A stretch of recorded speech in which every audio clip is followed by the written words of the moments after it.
Evan, still no announcement regarding Max Clark. He has not been called up yet. Jackson Jobe did get called up yesterday, and Gator, it has created quite a buzz. This is a guy who's some consider the number one prospect, pitching prospect in baseball. And, Scott, we've been watching, and most levels he will settle in and become just a wipeout pitcher. Not so much at AAA. He had 2 appearances in Toledo, went 9 innings, gave up 12 hits, 5 walks. So 12 hits and 5 walks in just 9 innings, struck out 7 and gave up 6 earned runs. But if you look at the formula, minor league stats have little to do with major league success in this organization. They have almost nothing to do with it. Yep. Which is kind of interesting. Unless you're even if you're a hitter, like Wenzel Perez wasn't doing anything in Toledo when the Tigers brought him up. Yeah.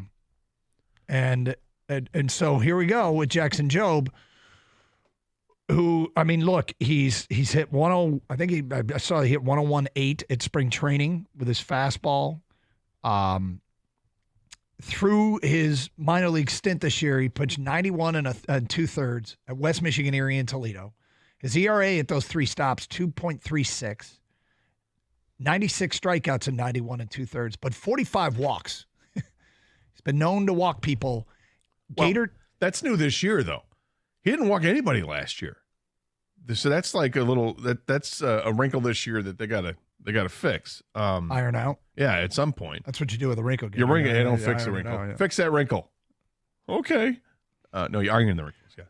So the point is, does he make an impact? I think he can absolutely make an impact because he's a swing and miss guy. Because he throws so hard and he's got secondary pitches that have great movement. And scouts rave about this guy. He's the number one prospect in baseball for a reason.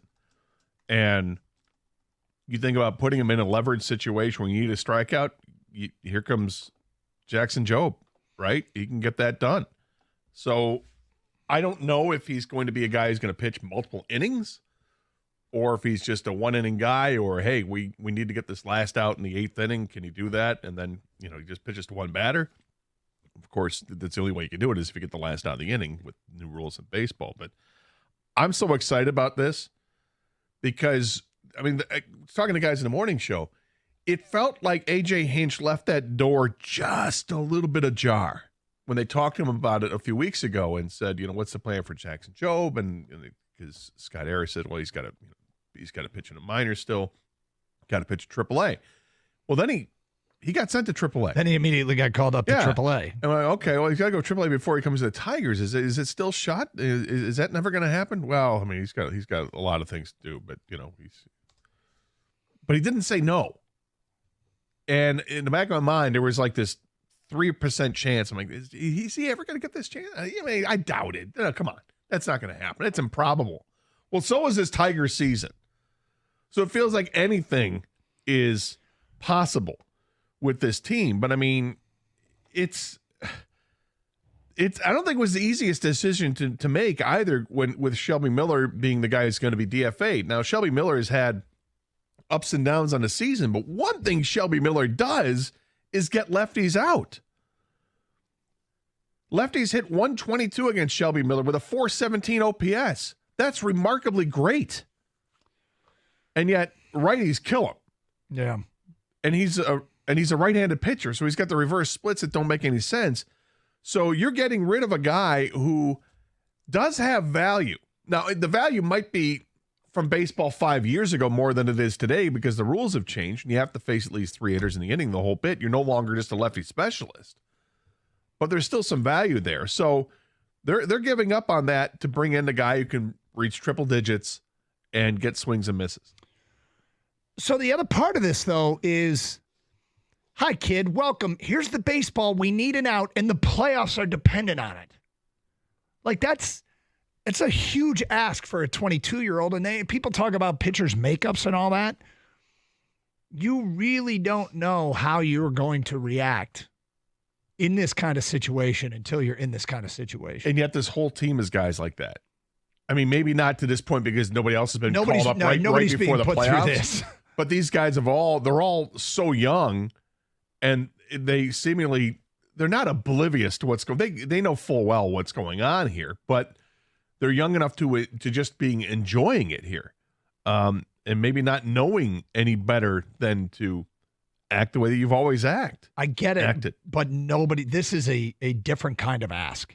This is a big ask for a really, obviously an incredibly green it is, young kid. But you're not asking him to come in and pitch game 3 of the playoffs to start, and we need 7 innings out of you. That's not what you're asking him to do.